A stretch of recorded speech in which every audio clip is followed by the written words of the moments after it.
Allah Subhanahu wa taala berfirman dalam surah ke-19 dan seterusnya, waja'at sayyaratun fa arsalu waridahum fa adla dalwa qala ya bushra hadha ghulam wa asarruhu bidha'atan wallahu alimum bima ya'malun. Dan datanglah sekelompok musafir, para pedagang. Mereka menyuruh seseorang untuk mengambil air. Lalu dia menurunkan timbanya. Tiba-tiba dia berkata, oh senangnya, ini adalah seorang anak muda. Kemudian mereka pun menyembunyikannya sebagai barang dagangan, dan Allah Maha mengetahui apa yang mereka lakukan. Jadi ketika Nabi Yusuf alaihi salatu wassalam dizalimi karena hasad saudara-saudaranya, dan inilah bahaya hasad. Bahaya hasad itu bisa mencelakakan manusia, bahkan bisa menghilangkan nyawa manusia. 10 saudara Nabi Yusuf alaihi salatu wassalam, mereka hasad kepada Nabi Yusuf alaihi salatu wassalam karena kedudukan Nabi Yusuf di hadapan ayahnya Nabi Allah Ya'qub alaihi salatu wassalam.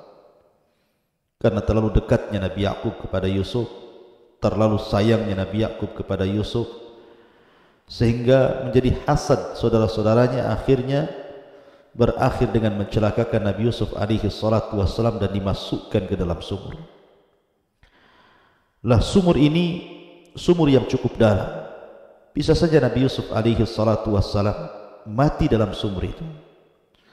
Akan tetapi Allah Subhanahu wa taala menolong Nabi Yusuf alaihi salatu wassalam. Bayangkan saja 3 hari dalam sumur. Siapa yang tahu? Tetapi karena pertolongan Allah Subhanahu wa taala, Nabi Yusuf tetap hidup.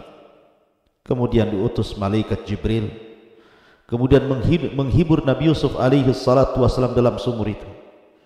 Kemudian Jibril pun menghabarkan segala sesuatu yang akan terjadi setelah Yusuf dalam sumur ini, bahwa dia nanti akan diambil para musafir, kemudian akan dijual, kemudian yang membelinya adalah seorang yang sangat kaya, pejabat nomor 2 Mesir. Kemudian dia pun akan mengalami fitnah dari istrinya kelak setelah besar, dan begitu seterusnya dihabarkan. Dan itu yang membuat tenangnya Nabi Yusuf alaihi salatu wassalam dalam sumur itu.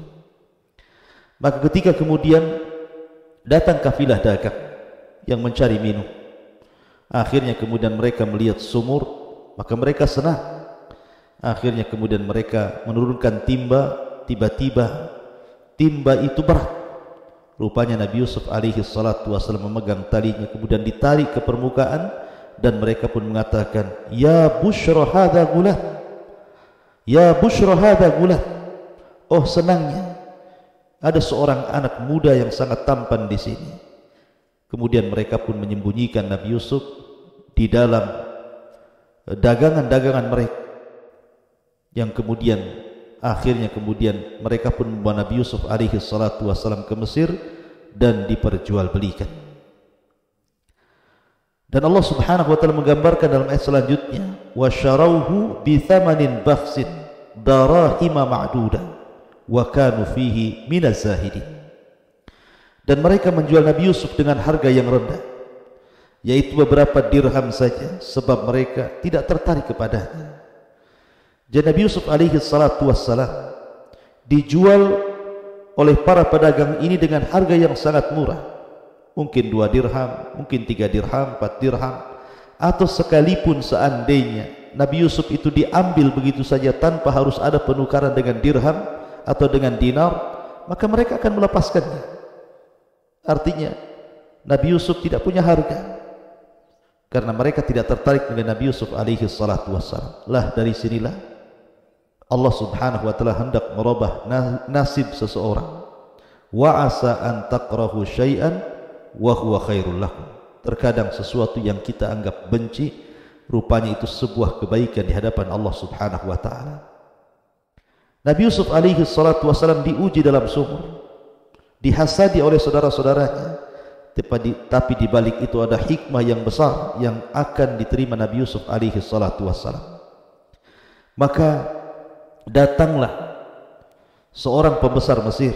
Ada yang mengatakan Al-Aziz adalah orang nomor 2-nya daripada Malikul Misr, Raja Mesir, Fir'aunnya Mesir. Jadi dia adalah orang nomor 2 dalam kerajaan. Tentu orang nomor 2 bukan orang biasa. Dia tinggal di istana dengan segala kekayaannya, dengan segala kenikmatannya, dengan istrinya yang sangat cantik parasnya, dengan dayang-dayang dan pembantunya, dan begitu seterusnya. Lah Allah takdirkan pejabat Mesir Al-Aziz ini tidak diberikan keturunan oleh Allah Subhanahu wa taala, tidak punya anak. Akhirnya kemudian istrinya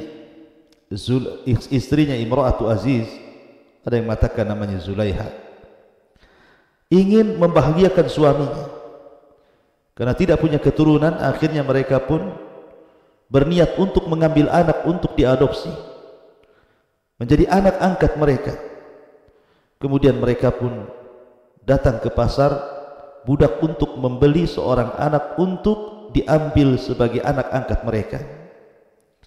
Maka Allah Subhanahu wa taala berfirman, wa qala alladhi ishtarahu min Misra limra'atihi akrimi mathwaya asa an yanfa'una aw yattakhidahu walada wa kadzalika makkanna li Yusuf fil ardi wa linu'allimahu min ta'wilil ahadits wallahu ghalibun ala amrih walakinna aktsaran nasi la ya'lamun.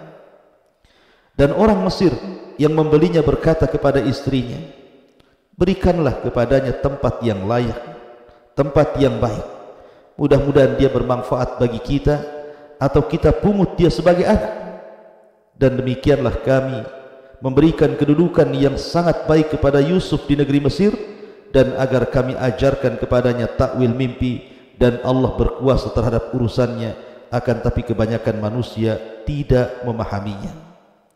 Ma'asyiral muslimin yang dimuliakan Allah Subhanahu wa taala, ketika Nabi Yusuf alaihi salatu wassalam dilempar ke dalam sumur oleh 10 saudaranya, ketika itu usia Nabi Yusuf alaihi salatu wassalam 10 tahun, artinya belum balik. Dan Nabi Yusuf alaihi salatu wassalam itu diberikan ketampanan oleh Allah Subhanahu wa taala, nabi tertampan. Dia mendapatkan separuh ketampanan Adam alaihi salatu wassalam. Kemudian juga diberikan akhlak yang sangat baik, ya tentu karena dia adalah turunan seorang nabi. Nabi Allah Yaqub alaihi salatu wassalam tentu mewarisi akhlaknya, kesabarannya, keindahannya, dan begitu seterusnya. Sehingga ketika Al-Aziz, pejabat Mesir ini, memandang Nabi Yusuf alaihi salatu wassalam, langsung tertarik. Kemudian istrinya menganjurkan untuk membelinya. Kemudian mereka pun membeli Nabi Yusuf alaihi salatu wassalam dari para pedagang itu.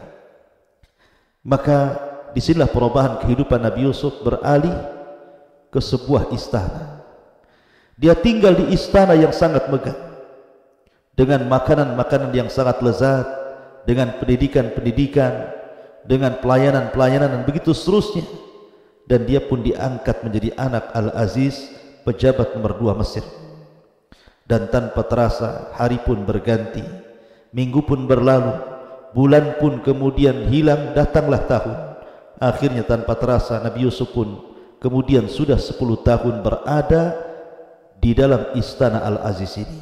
Berarti Nabi Yusuf alaihi salatu wassalam sudah berusia 20 tahun. Maka ketampanan Nabi Yusuf alaihi salatu wassalam semakin tampak.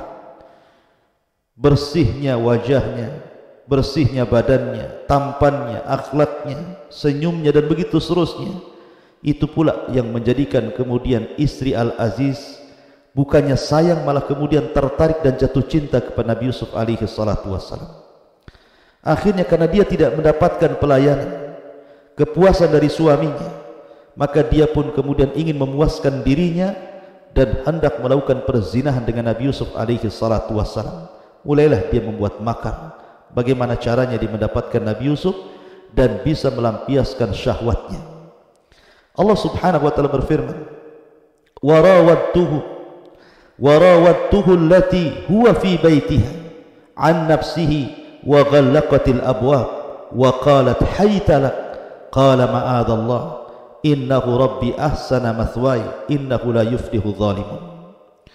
Dan perempuan, maksudnya yang dia tinggal di rumahnya, maksudnya istri daripada Al-Aziz Zulaikha ini, menggoda Nabi Yusuf alaihi salatu wassalam kemudian dia menutup pintu-pintunya, mengunci jendela-jendelanya. Kemudian dia pun berkata kepada Nabi Yusuf alaihi salatu wassalam, "Hai Talak, mendekatlah kemari, mendekatlah kepadaku." Tapi Yusuf alaihi salatu wassalam kemudian berkata, "Aku berlindung kepada Allah, sungguh tuanku telah memperlakukan diriku dengan baik, dan sesungguhnya orang-orang zalim itu tidak akan beruntung." Nabi Yusuf alaihi salatu wassalam menolak ajakan daripada istri Al-Aziz ini. Tentu bagaimanapun dia sudah banyak berjasa kepada dirinya. Al-Aziz sudah banyak berjasa kepada dirinya, membesarkan dirinya, memberikan makanan yang bergizi, pendidikan dan begitu seterusnya. Tidak mungkin dia mengkhianati kebaikan manusia. Karena bagaimanapun seorang muslim, kita dalam Islam saja tidak boleh melupakan kebaikan orang. Dan itu ajaran Nabi SAW. Nabi tidak pernah melupakan kebaikan manusia. Bahkan ketika orang-orang Ansar dalam pembagian ghanimah yang dilakukan Nabi SAW pasca perang Hunain, orang-orang Ansar ini mereka merasa cemburu karena Nabi SAW membagi-bagikan ghanimah kepada orang-orang Muhajirin lebih banyak dibandingkan kepada mereka, sehingga akhirnya kemudian mereka pun kecil hati dan menganggap sesuatu yang dilakukan Nabi SAW kurang benar. Tapi kemudian Nabi SAW mengingatkan kebaikan mereka, karena Nabi tidak pernah melupakan kebaikan mereka. Nabi SAW mengatakan, kalau seandainya kalian bicara pasti benar dan pasti kubenarkan. Kemudian Nabi memuji orang-orang Ansar karena kebaikan mereka. Begitulah Nabi SAW tidak pernah melupakan kebaikan. Begitu juga Nabi Yusuf SAW tidak pernah melupakan kebaikan Al-Aziz yang sudah merawatnya, yang sudah mengambil dia dari sumur, dari hasadnya saudara-saudaranya, dari perbudakan akhirnya diangkat menjadi anak seorang pejabat Mesir besar, orang nomor 2 Mesir. Makanya dia kemudian menolak ajakan istrinya karena ini termasuk berkhianat kepada kebaikan Al-Aziz yang sudah merawatnya. Makanya dia tolak. Ketika Nabi Yusuf alaihi salatu wassalam betul-betul digoda, dimasukkan ke dalam rumahnya Al-Aziz, pintu-pintu dikunci, jendela-jendela dikunci, tidak ada siapapun di situ. Tetapi Nabi Yusuf alaihi salatu wassalam berusaha untuk menjaga dirinya. Bahkan Allah Subhanahu wa taala menjelaskan, "Walaqad hammat bihi wa hamma biha laula an ra'a burhana rabbih kadzalika nasrifu anhu su' wal fahsya innahu min ibadinal mukhlasin."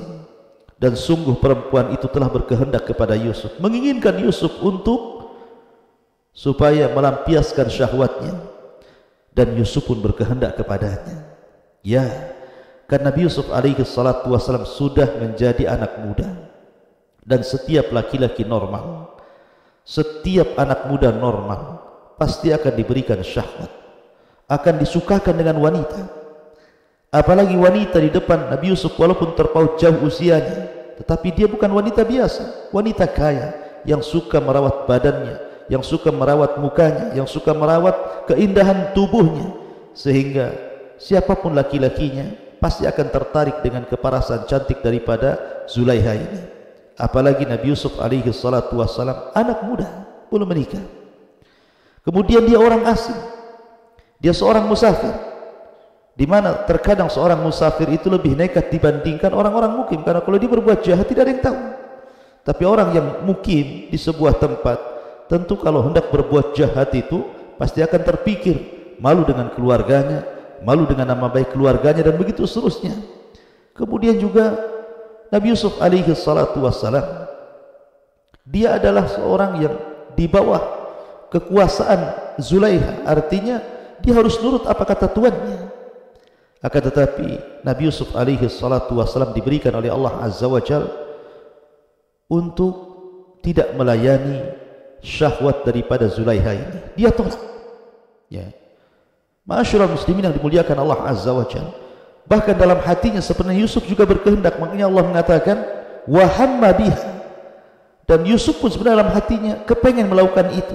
Ya wajar, namanya anak muda, belum menikah, kemudian seorang musafir, kemudian orang asing, jauh dari keluarga, kemudian dihadapkan kepada wanita yang sangat cantik parasnya.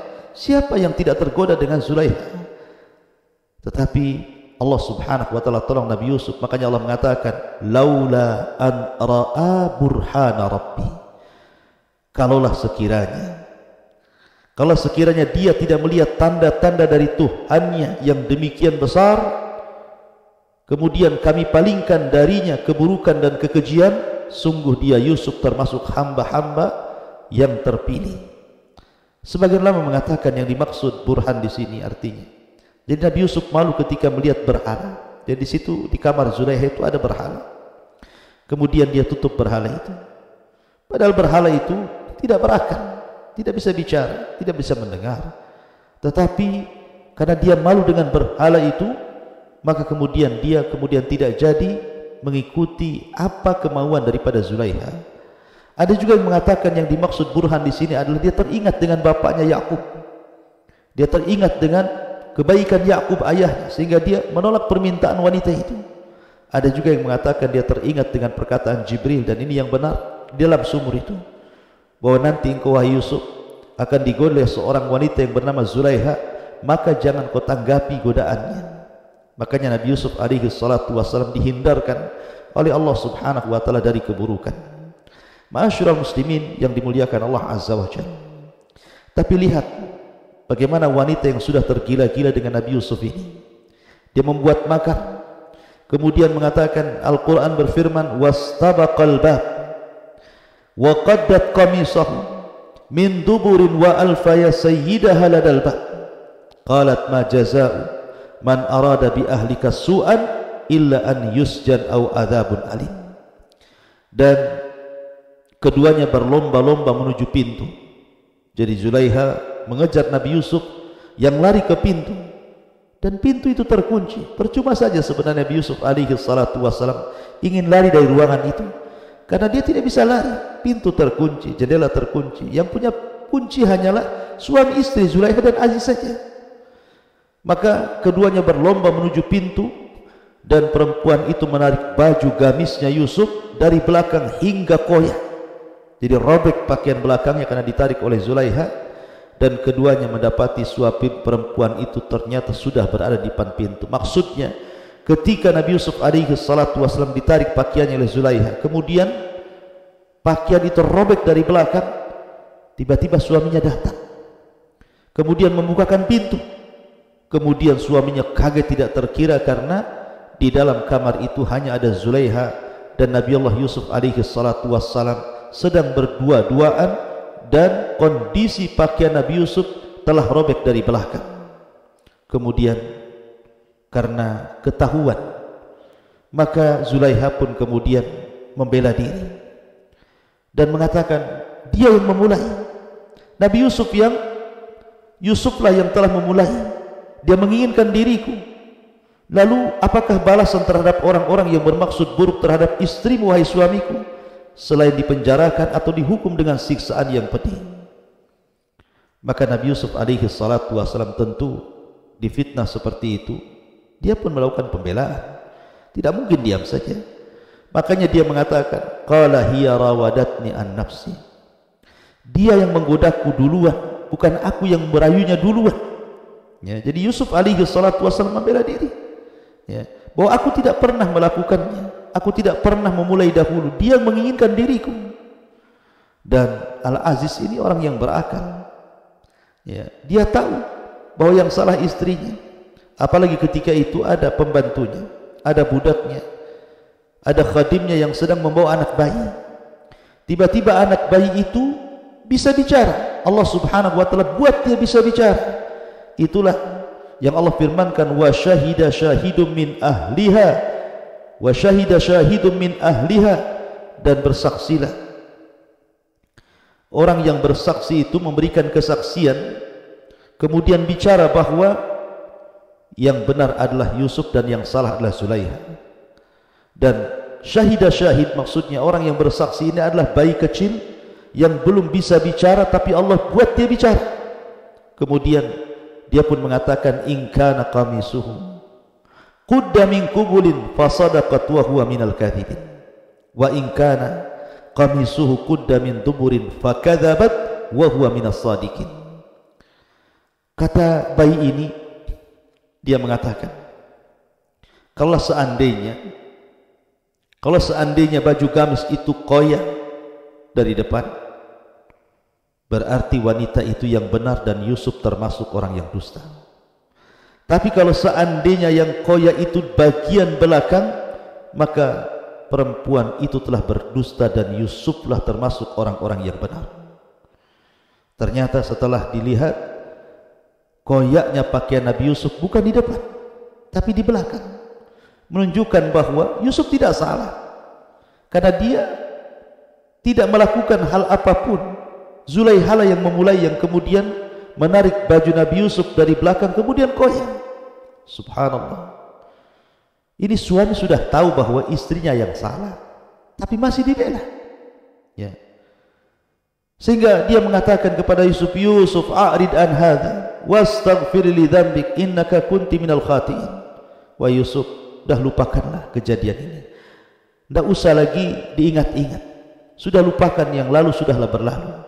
Dan engkau wahai istriku, meminta ampunlah kepada Allah Subhanahu wa taala atas dosamu, karena engkau termasuk orang yang bersalah di sini. Lihat bagaimana seorang suami harusnya Al-Aziz. Harusnya Al-Aziz ini bijaksana. Dia harus menasihati istrinya. Dan saya kira kalau di zaman sekarang ada suami kemudian melihat istrinya berselingkuh dengan laki-laki lain, apa yang terjadi? Pasti punya kecemburuan. Makanya dalam Islam itu, orang-orang yang dianggap dayus itu dilaknat dalam Islam. Kata Nabi SAW, salah satu orang yang dilaknat itu adalah dayus. Siapa dayus itu? Kepala rumah tangga yang tidak punya kecemburuan ketika keluarganya bermaksiat, ketika istrinya bermaksiat, ketika anaknya bermaksiat, dia tidak punya cemburu untuk mencegahnya. Lah sama Al-Aziz ini lemah di hadapan istrinya. Harusnya seorang suami harus tegas. Harusnya seorang suami harus punya wibawa sehingga dia bisa menasihati istrinya dan bertobat kepada Allah Subhanahu wa taala. Karena kejadian ini diketahui oleh para pembantu dan orang-orang istana sekitar Aziz, maka menyebarlah gosip yang tidak sedap kepada Zulaiha ini. Rupanya istri-istri pejabat yang lainnya, mereka mendengar bahwa Zulaiha telah menginginkan budaknya, padahal dia seorang yang merdeka, dia pejabat, istri pejabat, orang kaya. Kenapa dia menginginkan budaknya Yusuf? Akhirnya kemudian gosip pun menyebar, digoreng ke sana kemari. Maka Zulaiha wanita yang cerdas, dia tidak tahu siapa Nabi Yusuf alaihi salatu wassalam. Akhirnya kemudian Allah menggambarkan di dalam Al-Quran, wa qala niswatun fil madinah imra'atul aziz turawidu fataha an nafsihi qad saghafaha hubba inna lanaraha fi dhalalin mubin. Dan perempuan-perempuan di kota itu menyebarkan isu, istri Aziz telah menggoda dan merayu pelayannya, pembantunya, budaknya untuk menundukkan untuk dirinya. Subhanallah. Ya. Kemudian mereka pun mengatakan, sungguh wanita itu telah dimabuk cinta dengan pembantunya, maka kami pasti memandang dia dalam kesesatan yang nyata. Jadi mulailah wanita-wanita, ada yang mengatakan 40 istri pejabat di zaman itu menggosipi Zulaiha yang merupakan istri daripada Al-Aziz karena perbuatannya. Tetapi istrinya Aziz ini wanita berakal, sekali saya katakan dia orang cerdas. Mereka wanita-wanita tidak tahu bagaimana tampannya Nabi Yusuf alaihi salatu wassalam. Akhirnya kemudian dia pun membuat makar. Dia pun membuat jamuan makanan dengan menyediakan buah-buahan, makanan-makanan yang sangat sedap dan dihidangkan. Diundanglah wanita-wanita itu, sebanyak 40 wanita-wanita pejabat Mesir diundang yang sudah menggosipi dirinya.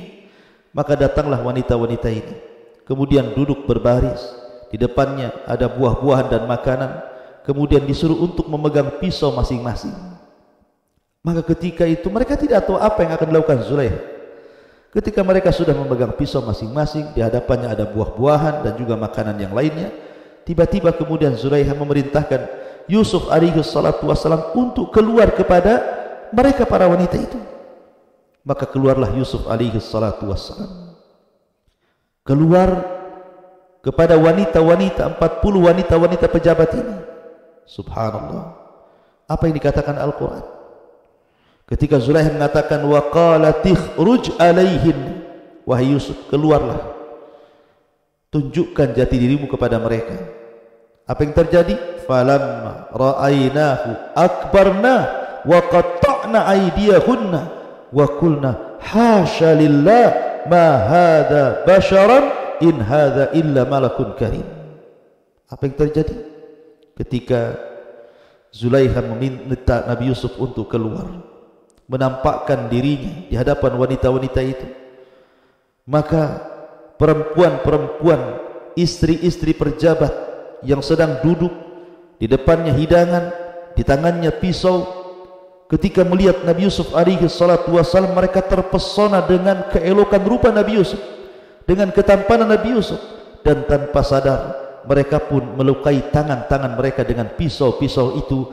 Seraya mereka berkata, maha sempurna Allah, ini bukan manusia, ini adalah malaikat yang sangat mulia. Kenapa mereka mengatakan seperti itu? Malaikat itu tidak punya syahwat. Artinya Nabi Yusuf alaihi salatu wassalam ketika keluar menuju wanita-wanita itu, dia tidak pernah memandang wanita-wanita itu. Dia tundukkan pandangannya. Padahal wanita di hadapan Nabi Yusuf itu bukan wanita biasa. Mereka wanita-wanita pejabat. Mereka wanita-wanita yang parasnya cantik rupawan, wanita-wanita tercantik di Mesir. Tetapi Nabi Yusuf alaihi salatu wassalam tidak tergoda dengan mereka, tetap menundukkan pandangan. Tapi wanita-wanita itu kemudian terpesona dengan Nabi Yusuf, melihat ketampanannya, parasnya yang indah. Mereka pun mengatakan, ma hadza bashar, ini bukan manusia, in hadza illa malakun karim, ini pasti malaikat karena tampannya luar biasa. Tanpa sadar mereka pun kemudian memotong-motong jari-jari mereka, melukai jari-jari mereka dengan pisau-pisau yang di tangannya, dan tanpa terasa. Subhanallah. Kenapa? Bukankah kalau orang teriris itu kesakitan? Ini tidak. Wanita itu tidak berteriak kesakitan karena terlukai dengan pisau yang di tangannya. Ya, kata ulama mengatakan, karena apabila seseorang melihat sesuatu yang dicintainya, maka itu bisa menghilangkan rasa sakit yang ada pada dirinya. Lihat Bilal bin Rabah diazab oleh Allah Subhanahu, diazab oleh orang-orang Quraisy, oleh majikannya karena hanya beriman kepada syariat Rasul sallallahu alaihi wasallam. Dibawa ke padang pasir, kemudian diikat di batu di atas terik matahari yang luar biasa, di padang pasir yang gersang, kering kelontang, yang tidak ada air sama sekali. Tapi Bilal tidak pernah merasakan sakit, dan dia hanya mengatakan ahadul ahad, ahadul ahad. Ya, karena kecintaannya kepada Allah sehingga melenyapkan rasa sakit cambukan tuannya, dan baru berhenti kalau seandainya tuannya lelah. Maka wanita-wanita ini juga karena melihat ketampan Nabi Yusuf, akhirnya mereka terpesona, lupa bahwa tangan mereka sudah terlukai dengan pisau-pisau itu. Kalimat qatta' dengan menggunakan tasdid itu beda dengan qata'. Ya, kalau qata'a itu hanya mungkin satu irisan saja, tapi kalau qatta' itu artinya beriris-iris. Ya. Jadi melukai itu berkali-kali, tangannya dilukai dengan pisau itu, dan mereka tidak merasakan sakit karena terpukul dengan ketampanan Nabi Yusuf alaihi salatu wassalam. Barulah kemudian mereka paham kenapa Zulaikha tertarik dengan Yusuf alaihi salatu wassalam. Maka akhirnya kemudian setelah itu terjadi, barulah kemudian Zulaikha mengatakan, qalat fadzalikunna alladhi lumtunnani fihi wa laqad rawattuhu an nafsi fasta'sam wa la illam yaf'al ma amuruhu la yusjananna wa la yakunanna minas saghirin. Dan istrinya Al-Aziz berkata, itulah orangnya yang menyebabkan kamu mencela aku karena aku tertarik kepadanya, dan sungguh aku telah menggoda untuk menundukkan dirinya, tapi dia menolaknya.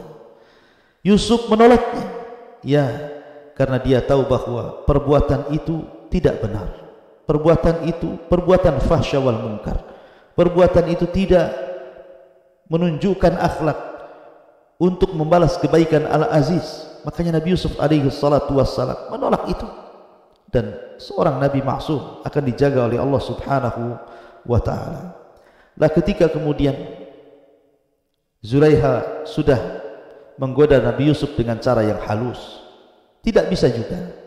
Mulailah dia menggoda Nabi Yusuf dengan cara yang kasar, dengan cara mengancam Nabi Yusuf alaihi salatu wassalam, dan mengatakan jika dia tidak melakukan apa yang aku perintahkan, niscaya dia akan dipenjarakan dan dia akan menjadi orang yang hina.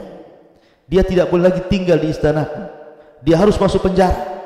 Tetapi Nabi Yusuf alaihi salatu wassalam tetap menolaknya dan mengatakan, qala rabbi as-sijnu ahabbu ilayya mimma yad'unani ilaih wa illa tasrif anni kaidahun. Dia mengatakan, wahai Tuhanku, penjara itu lebih baik dan lebih aku sukai dibandingkan memenuhi ajakan mereka. Jika aku tidak engkau hindarkan dari tipu daya mereka, niscaya aku akan cenderung untuk melakukan keinginan mereka, dan tentu aku termasuk orang-orang yang bodoh, kata Nabi Yusuf. Ma'asyiral muslimin yang dimuliakan Allah Azza wa Jalla. Maka Yusuf pun menolak permintaan mereka dan memilih untuk memenjarakannya. Lah dari sini akhirnya suami-suami dari istri-istri pejabat itu mendengar bagaimana mereka sudah mengkhianati mereka dengan melihat Nabi Yusuf alaihi salatu wassalam. Makanya mereka takut kalau seandainya keberadaan Nabi Yusuf itu memfitnah mereka. Akhirnya suami-suami mereka sepakat bahwa Yusuf harus dijauhkan dari istri-istri mereka. Termasuk Al-Aziz menginginkan Nabi Yusuf dijauhkan daripada Zulaiha istrinya. Maka para pejabat ini sepakat untuk memasukkan Yusuf ke dalam penjara. Akhirnya kemudian Nabi Yusuf pun dimasukkan penjara tanpa ada alasan yang benar. Dizalimi. Atas dosa apa Nabi Yusuf dipenjarakan? Atas kesalahan apa Nabi Yusuf dipenjarakan?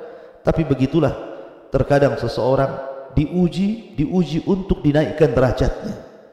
Bahwa di balik ujian ini tentu ada hal yang bisa mengangkat derajat Nabi Yusuf alaihi salatu wassalam kelak. Oleh karena itulah maka jangan sedih kalau seandainya Allah Subhanahu wa taala menguji seseorang, karena terkadang di balik ujian itu ada hikmah yang besar, baik kita ketahui ataupun kita tidak ketahui. Karena terkadang ujian itu membawa nikmat bagi orang-orang yang diujinya. Ma'asyiral muslimin yang dimuliakan Allah Azza wa Jalla. Lah peristiwa ketika Nabi Yusuf akhirnya divonis masuk penjara. Di situ ada kejadian. Di istana ada kejadian yang sangat heboh. Apa kejadiannya? Di istana itu ada dawak. Dawak itu tukang mencicipi makanan raja. Jadi kalau seseorang membuat makanan untuk raja, tidak langsung dihidangkan ke raja, tetapi akan didatangkan dawak untuk mencicipi. Dikhawatirkan ada racunnya, kemudian menjadikan raja mati.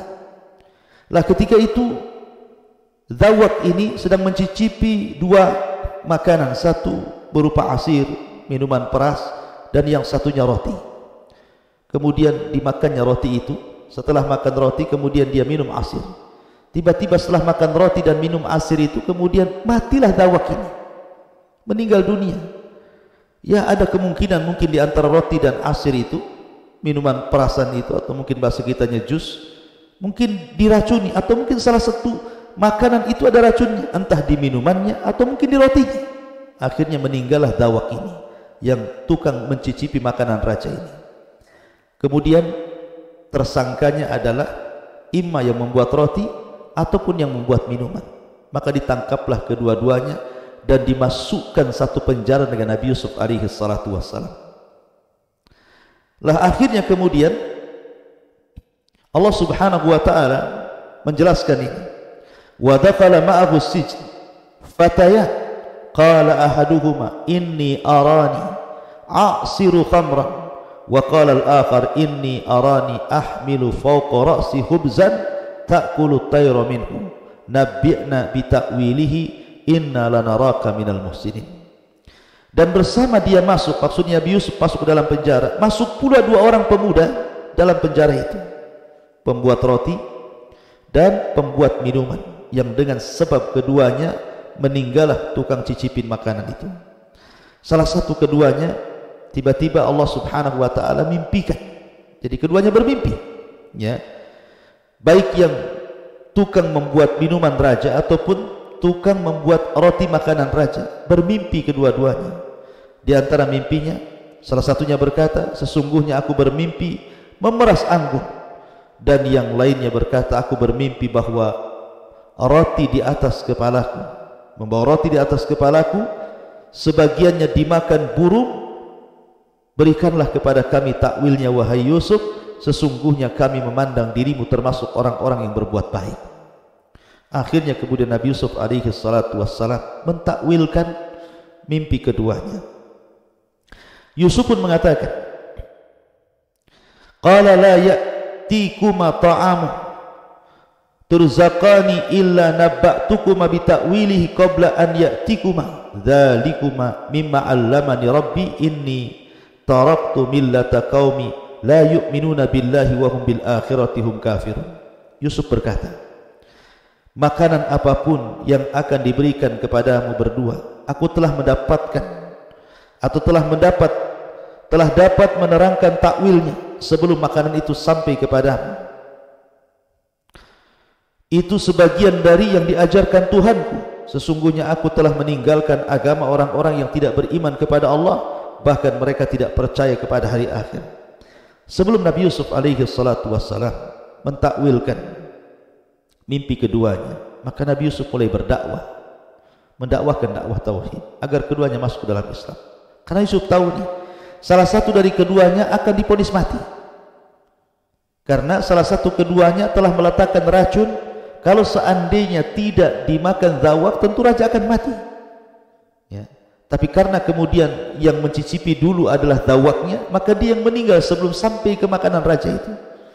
Dan Yusuf tahu kalau kedua-duanya keluar dari penjara, pasti salah satunya akan dibunuh, karena sudah berani meracuni raja. Ya.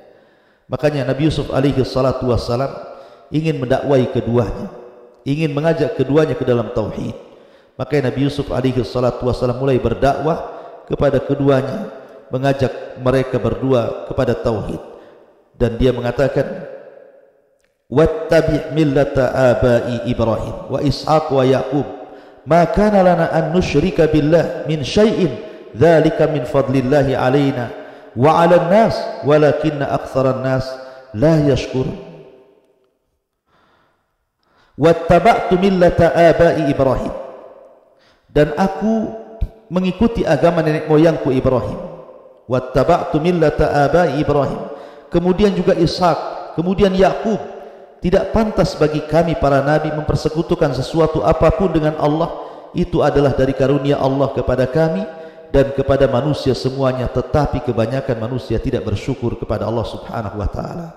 Intinya bahwa Nabi Yusuf terus mendakwai orang ini, tapi tidak dijelaskan dalam Al-Quran apakah keduanya kemudian masuk Islam, ikut ajaran Nabi Yusuf alaihi salatu wassalam.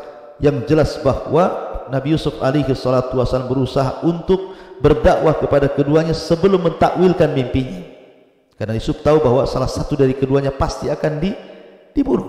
Ya. Mulai setelah itu Nabi Yusuf alaihi salatu wassalam mentakwilkan mimpi keduanya.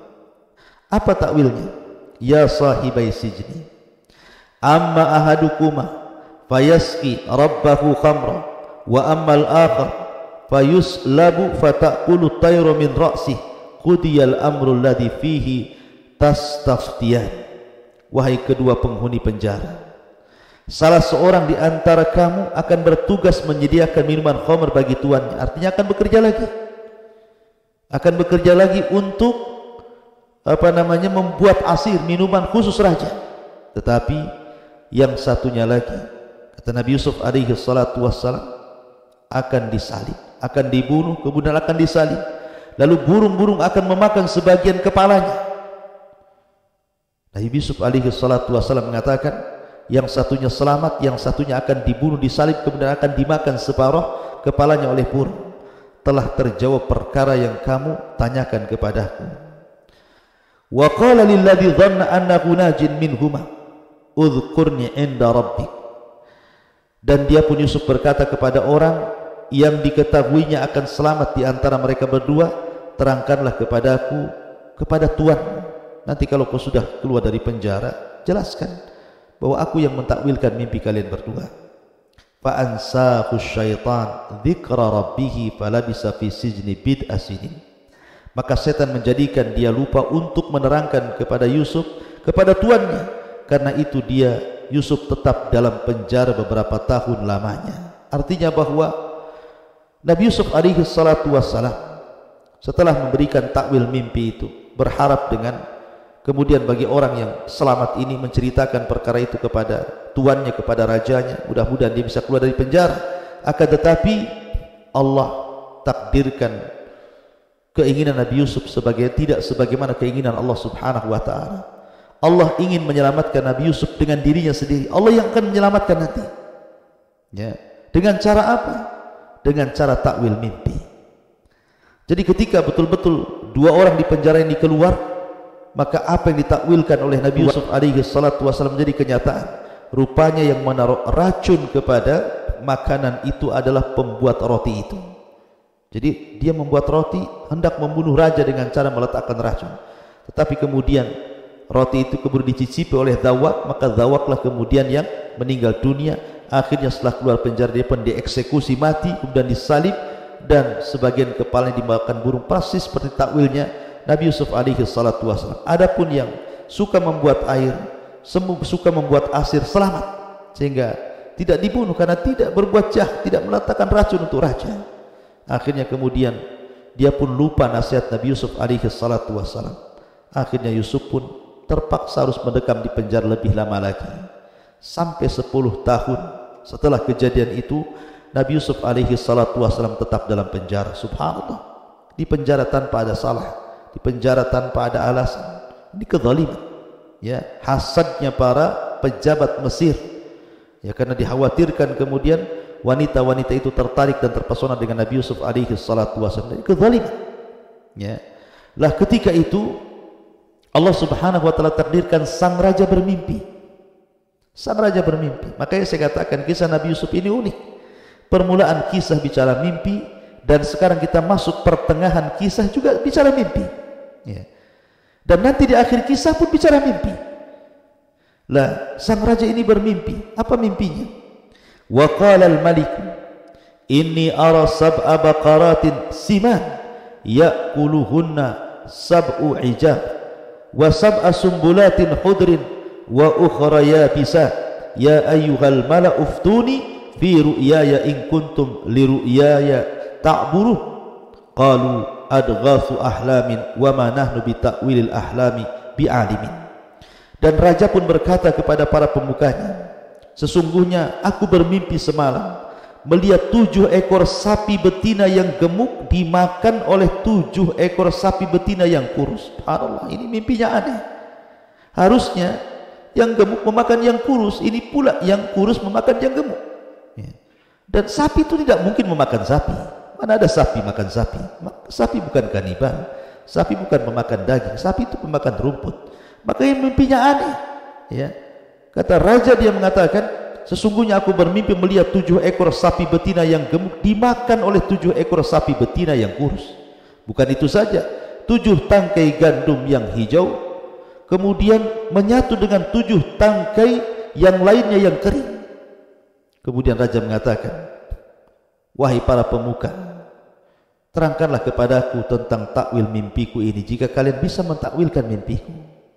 Tetapi para pejabat itu mengatakan, mimpi-mimpi itu hanyalah cerita kosong, dan kami tidak mampu mentakwilkan mimpimu. Itu hanya sekedar nyanyian-nyanyian tidur saja. Itu hanya bunga-bunga tidur saja, tidak usah didengar wahai raja. Tapi raja ini bermimpi bukan sekali, berkali-kali dengan mimpi yang sama. Makanya dia terus meminta agar pemukanya itu mencari orang untuk bisa mentakwilkannya. Lah kebetulan yang keluar dari penjara yang selamat dan tidak dibunuh itu, karena dia memang tidak berbuat jahat, tidak meletakkan racun pada minuman. Dia teringat bahwa di penjara itu ada seseorang yang bisa mentakwilkan mimpi. Akhirnya dia bertemu dengan raja, kemudian bercerita bahwa aku bisa mentakwilkan mimpimu, tapi aku harus menanyakan kepada orang yang di penjara itu, maksudnya Nabi Yusuf alaihi salatu wassalam. Akhirnya sang raja pun mengizinkan agar dia datang ke penjara.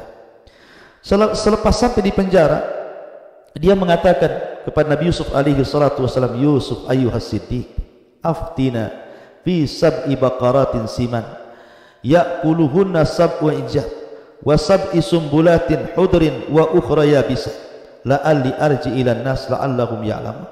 Yusuf, wahai orang yang sangat dipercaya, terangkanlah kepada kami takwil mimpi tentang 7 ekor sapi betina yang gemuk yang dimakan oleh 7 ekor sapi betina yang kurus, kemudian 7 tangkai gandum yang hijau, kemudian menyatu dengan 7 tangkai yang lainnya yang kering, agar aku bisa kembali kepada orang-orang itu agar mereka mengetahui takwil mimpi sang raja. Maka Yusuf alaihi salatu wassalam mulai mentakwilkan mimpinya dan mengatakan, tazra'una sab'a sinin da'aba fama hasadtum fadaruhu fi sumbulihi illa qalilan mimma ta'kulun. Dan dia pun Yusuf berkata, agar kamu bercocok tanam 7 tahun berturut-turut sebagaimana biasa, kemudian apa yang kamu tuai hendaklah kamu biarkan di tangkainya kecuali sedikit untuk yang kalian makan. Artinya Nabi Yusuf ingin katakan bahwa 7 tahun setelah ini akan terjadi kekeringan, akan terjadi paceklik hebat, akan terjadi kelaparan, akan banyak kemudian sapi-sapi yang tadinya gemuk menjadi kurus, ya, akan terjadi kelaparan di mana-mana. Makanya 7 tahun dari sekarang harus dipersiapkan. Lah akhirnya kemudian setelah mendapatkan takwil mimpi itu, maka orang yang memeras anggur itu kemudian mendatangi sang raja, kemudian menceritakan takwil mimpi Nabi Yusuf alaihi salatu wassalam. Senanglah raja. Kemudian raja pun memberikan imbalan kepada Nabi Yusuf alaihi salatu wassalam untuk bebas dari penjara. Tapi Nabi Yusuf alaihi salatu wassalam tidak mau bebas begitu saja, ya, tidak mau bebas begitu saja. Dia ingin kasusnya terungkap bahwa dia tidak salah. Yang salah itu adalah Zulaiha, yang salah itu adalah wanita-wanita yang sudah merayunya, yang salah itu adalah pejabat-pejabat yang sudah masukkan dia ke penjaranya, ya. Jadi dia tidak mau kemudian keluar begitu saja. Akhirnya kemudian Nabi Yusuf alaihi salatu wassalam meminta kepada sang raja untuk memberikan alasan bahwa dia tidak salah, dia tidak berbuat zalim sehingga harus masuk penjara tanpa alasan. Ma'asyiral muslimin yang dimuliakan Allah Subhanahu wa taala. Kemudian dipanggillah oleh sang raja ini Zulaiha, kemudian 40 wanita-wanita pejabat termasuk juga suami-suaminya, ya. Kemudian ditanya, raja langsung yang mengadili dan mengatakan, ma khatbukunna id rawattunna Yusuf an nafsihi qulna hasya lillah ma alimna alaihi min su qalat imra'atul aziz al-ana khasal haq ana rawattuhu an nafsi wa annahu laminas sadiqin. Raja pun berkata kepada perempuan-perempuan itu, bagaimana keadaanmu ketika kamu menggoda Yusuf untuk menundukkan dirinya kepada kalian?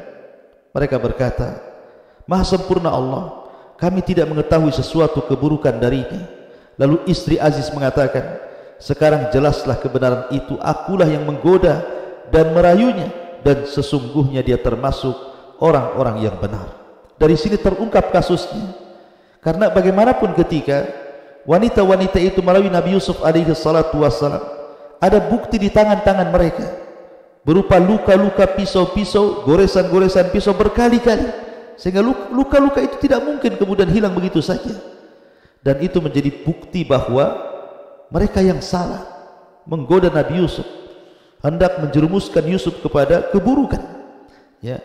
Tetapi wanita-wanita itu tidak mengakui, kecuali Zulaiha. Betul-betul dia bersaksi dengan saksi yang jujur dan mengatakan, memang aku yang salah, aku yang menggodanya. Lah kejadian ini ma'asyiral muslimin tentu menghebohkan istana, ya. Akhirnya para suami pun mereka marah kepada istri-istri mereka, dan Nabi Yusuf alaihi salatu wassalam pun akhirnya terbebas dari penjara, dan Allah yang mengeluarkannya. Dengan apa? Dengan ilmu Nabi Yusuf alaihi salatu wassalam berupa mampu mentakwilkan mimpi. Dari sini menunjukkan fadilah ilmu. Kalau seandainya Nabi Yusuf tidak memiliki ilmu, tentu dia akan selamanya hidup dalam penjara. Tapi karena dia memiliki ilmu, dengan ilmu itulah dia bisa keluar dari penjara. Maka penting seseorang itu talabul ilmi, menuntut ilmu, karena ilmu itu bisa menghindarkan seseorang dari keburukan. Seperti Nabi Yusuf alaihi salatu wassalam, maka kondisi kerajaan pun berbeda. Karena Yusuf alaihi salatu wasallam bukan hanya mampu mentakwilkan mimpi, tapi dia juga mampu dan diberikan kepiawaian untuk mengelola sebuah perekonomian negara. Maka dengan kejadian itu raja pun kemudian merubah posisi-posisi pejabat-pejabat itu. Dan kemudian Nabi Yusuf alaihi salatu wasallam diberikan kedudukan oleh sang raja, sampai sang raja mengatakan, wa qala al-maliku tuni bihi astakhlisuhu li nafsi, falamma kallamahu qala innaka al-yawm ladaina makinun amin. Dan sang raja berkata bahwa Yusuf, bawalah Yusuf kepadaku agar aku memilih dia sebagai orang yang dekat kepadaku, dia sudah jadi orang pilihanku. Ketika sang raja telah berdialog dengan Nabi Yusuf, dia pun berkata, sesungguhnya kamu mulai hari ini menjadi orang yang berkedudukan tinggi di lingkungan kami, dan engkau orang yang paling dipercaya. Artinya ketika kemudian raja berdialog tentang soal takwil mimpi, kemudian Nabi Yusuf alaihi salatu wassalam menjelaskan takwilnya bahwa akan di masa depan akan terjadi begini, kemudian solusinya begini, sehingga raja terpukau tertarik dengan Nabi Yusuf alaihi salatu wassalam dengan masalah yang diterangkannya. Kemudian juga keluar permasalahan, artinya mengeluarkan dari permasalahan besar. Yusuf tahu. Dari situlah raja kemudian menjadikan Nabi Yusuf alaihi salatu wassalam diberikan kedudukan tinggi di hadapan sang raja. Makanya raja mengatakan, sekarang kau mau apa? Mau kutempatkan di mana? Kau mau jabatan apa? Ya. Makanya Yusuf alaihi salatu wassalam mengatakan, qala ij'alni ala khazainil ardh inni hafidhun alim. Yusuf pun berkata, jadikanlah aku bendaharawan negara Mesir, karena sesungguhnya aku adalah orang yang pandai menjaga dan mengetahuinya. Karena begini, tentu posisi bendaharawan yang memegang harta kekayaan negara tentu tidak sembarang, ya, karena bisa saja mungkin seseorang itu salah kelola, diberikan kepada orang yang tidak layak, ataupun harusnya diberikan kepada yang layak kemudian diberikan yang tidak layak, atau mungkin korupsi dan begitu seterusnya.